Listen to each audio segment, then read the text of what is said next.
राधे राधे महाराष्ट्री, आपके चरण कमलों में कोटि कोटि प्रणाम। महाराष्ट्री, लोकाचार में जैसे जैसे जितना पूजा पाठ देखा और अपनी कुबुद्धि से समझ पाया वैसे ही अब तक करता रहा। 4 मंत्रों की माला एक एक सुबह शाम जपता हूँ।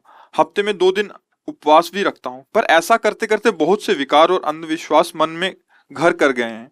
उनको कैसे खत्म करूं? इन सब के बिना प्रभु में कैसे निर्मल तरीके से मन को लगाऊं? किसका नाम जप करूं?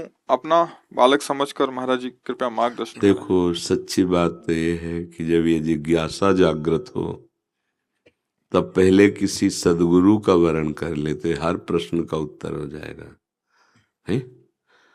हाँ, जब तक सदगुरु का वरण नहीं होता तब तक हम जो चाहते हैं, जब जैसा मन आता है वैसा करते हैं, उससे विशेष लाभ की प्राप्ति नहीं होती। कोई भी देख लो, जब हम किसी महापुरुष का वरण करते हैं और उनकी आज्ञा और उनके शासन के अनुसार चलते हैं, तब मन में रंग आता है।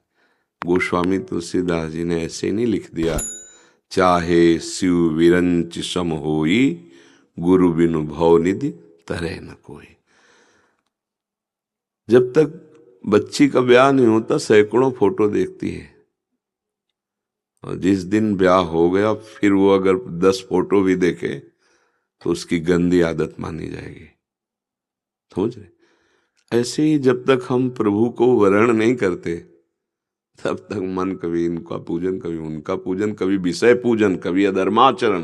केवल आप धर्माचरण ही थोड़ी कर रहे हैं, ईमानदारी से देखिए मन की तरंगे कैसी हैं और वो क्या क्या आपसे करवा रहे हैं, तो अनुभव कैसे हो। अनुभव होने के लिए तो पहले आचरण शुद्धि, मन शुद्धि, तब जाके बुद्धि परमात्मा स्थित हो, तब अनुभव हो। अभी तो कुछ नहीं है। मतलब अंदर की बात आपको कह रहा हूं कि अभी तो ये जरूर है कि जो आपने किया उसका फल ये मिला कि आप श्री धाम वृंदावन में सामने बैठे हैं। कभी व्यर्थ नहीं जाता सत्कर्म। जब असत्कर्म दंड दे के ही रहता है तो सत्कर्म भी फल देता है। उसका फल ये है कि आप सामने बैठे हैं। अब हमारी प्रार्थना है कि ठीक से भजन मार्ग को स्वीकार करें तो गृहस्थ धर्म में भी परम शांति और भगवत प्राप्ति हो जाती है।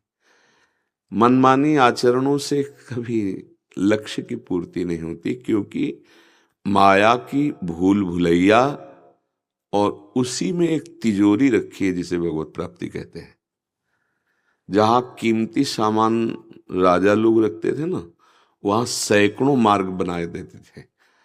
उस सैकड़ों मार्गों में एक जानकार आदमी ही ठीक ठिकाने पर जहां माल रखा है वहां पहुंच पाएगा, नहीं घूमता रहेगा वहां पहुंच नहीं पाएगा।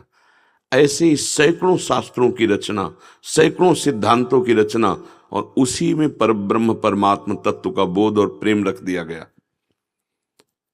अब बिना सदगुरु के, बिना गाइड के इस भूल भुलैया से निकलकर तत्व में स्थित हो जाना है, भगवदानंद को प्राप्त करना किसी के बस की बात नहीं।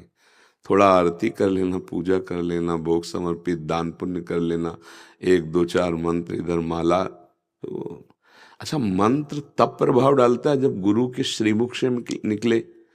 अब हम मंत्रों के ग्रंथ हैं उठा लो तो क्या आप सिद्ध हो जाओगे? क्या आप तत्वबोधदर्शी हो जाओगे?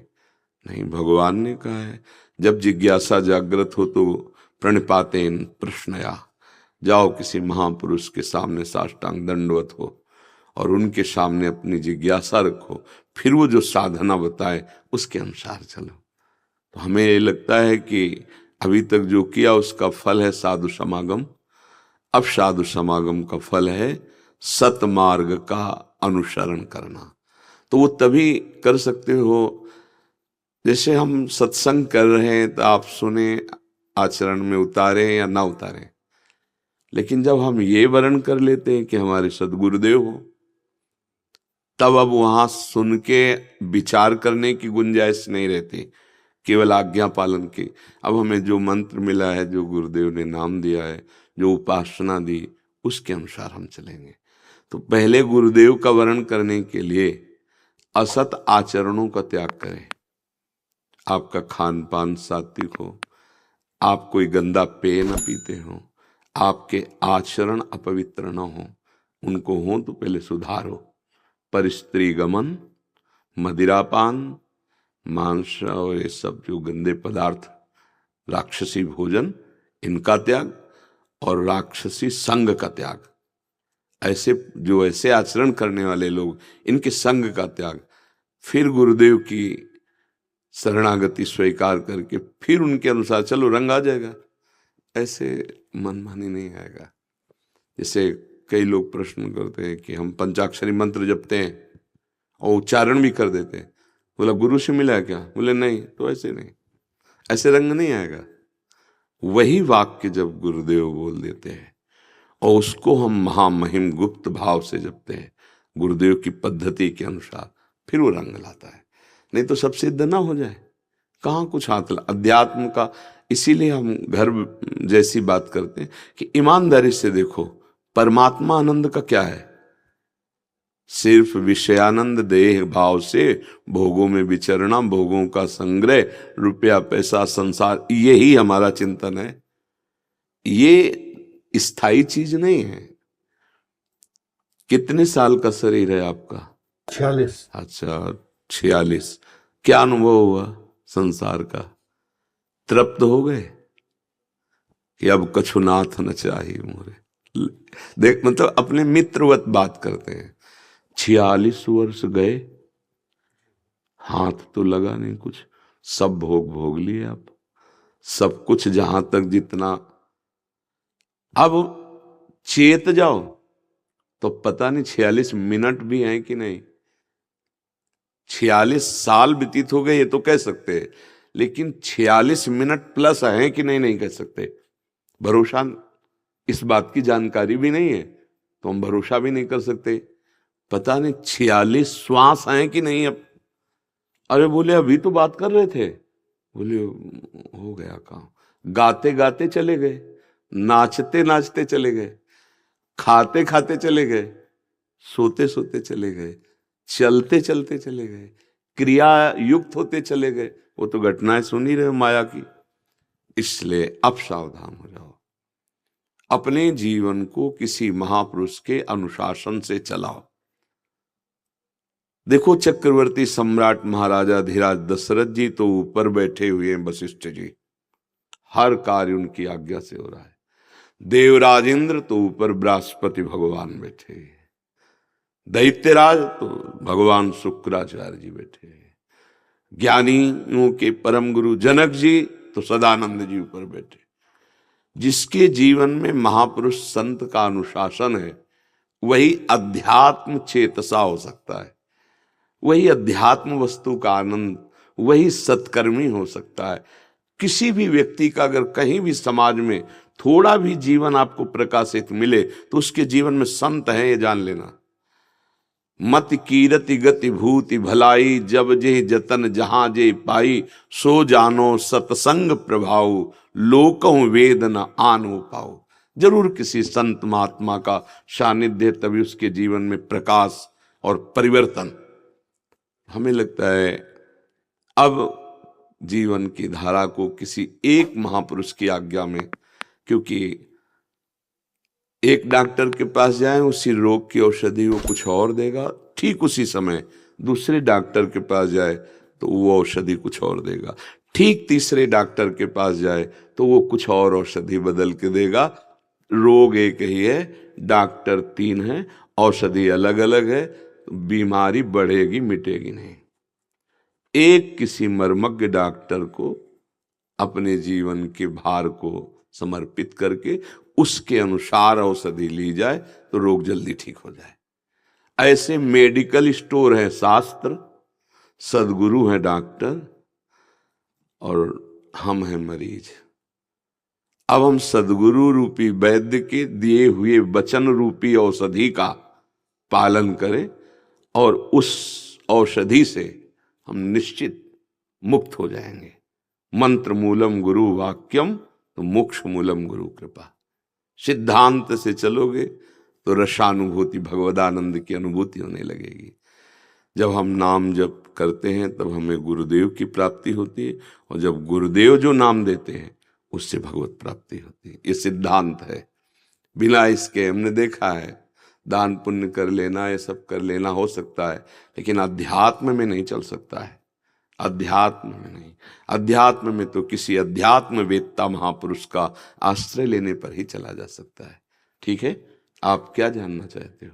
गुरुदेव मार्गदर्शन करिए, आप ही को गुरु बोलना है। नहीं, हम गुरु तो श्री जी हैं, लाडली जो हैं, हम सब उन्हीं के परिकर हैं। हम कई बार बताया कि हम डिब्बा हैं, डिब्बा, ट्रेन का डिब्बा देखा है, इंजन में पावर होता है, डिब्बे में पावर नहीं होता, पर वो जुड़ा पावर से होता है, तो इंजन से भी ज्यादा लोगों को घसीट के ले जाता है।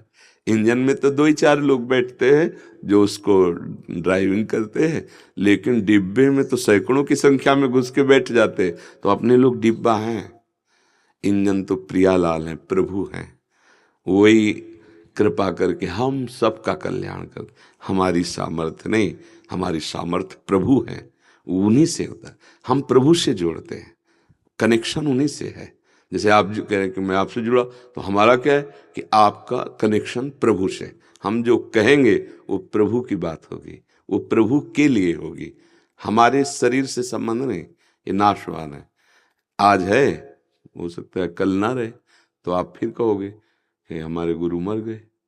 नहीं, अविनाशी से तुम्हें जोड़े, अविनाशी का कि तुम्हें हर समय अनुभव हो कि मैं कहीं भी रहूं, मेरे गुरुदेव मेरे साथ हैं, वो प्रभु है। जैसे इसके अंदर जो बात आ रही वो प्रभु दे रहे हैं। ये ढांचा पांच भौतिक, ये कभी किसी का गुरु नहीं हो सकता, ढांचा कभी गुरु नहीं होता। ढांचे के जो अंदर है वो मरने वाला है नहीं, वो अविनाशी है, और वो अखंड मंडलाकारम व्याप्तमेन चराचरम तत्पदम दर्शितमेन तस्मै श्री गुरुवे नमः। अब एक नाम जप करो, सब छोड़ो, एक नाम जप करो जो तुम्हें प्रिय हो, राम कृष्ण हरि राधा, जो नाम प्रिय हो, एक नाम जप करो। महाराज यही सबसे बड़ी दुविधा है जी, नाम समझ में नहीं आता है। तो इसीलिए दुविधा मिटाने के लिए तो भगवान सुविधा में भेजा है। या तो अपनी छोड़ दो, हमारी मान लो। क्या करें, हम तो आशिक हैं राधा राधा राधा राधा, नरक स्वर्ग अपवर गया आस नहीं त्रास है, जागृत स्वप्न सुसुप्ति स्फुरत में राधा पदाब्ज छटा, वैकुंठे नरकेथवा मम गतिर नान्यास्तु राधाम बिना। जो हरि स्वयं राधा राधा रटते हैं वो हमारा जीवन और रट के देख ले। इतना समय हो गया और अब रट के देख लेना। और अगर सुधा रसम आनंद का अनुभव ना हो तो कोई पैसा तो खर्चा नहीं होगा, फ्री में है और अमूल्य है, परम धन राधा नाम। अब मान लो डॉक्टर हरी नीली पीली टेबलेट देता है तो उसमें पसंद नहीं देखी जाती, पा लिया जाता है। अगर हमारी बात मानो तो राधा राधा ऐसा देखो, राधा राधा नाम लिखो बार बार, नाम रटो बार बार, राधा राधा राधा राधा राधा राधा, और श्रीमद् भागवत का 10 मिनट पाठ कर लो, 10 मिनट हिंदी से पढ़ लो और भाव समझने लगो। क्या है, क्या कह रही श्रीमद् भगवत गीता जी, क्या कह रही श्रीमद् भागवत जी। 10-10 मिनट एक एक श्लोक का अर्थ पढ़ लो, उसका चिंतन करो। उठते बैठते चलते फिरते अपवित्र पवित्र किसी भी अवस्था में राधा राधा राधा काउंटर चला है, काउंटर से जोड़ जोड़ के आज इतने हजार, आज इतने, अभी आनंद का अनुभव होने लगे। जेब में पड़ा है खाली, उससे जप लो।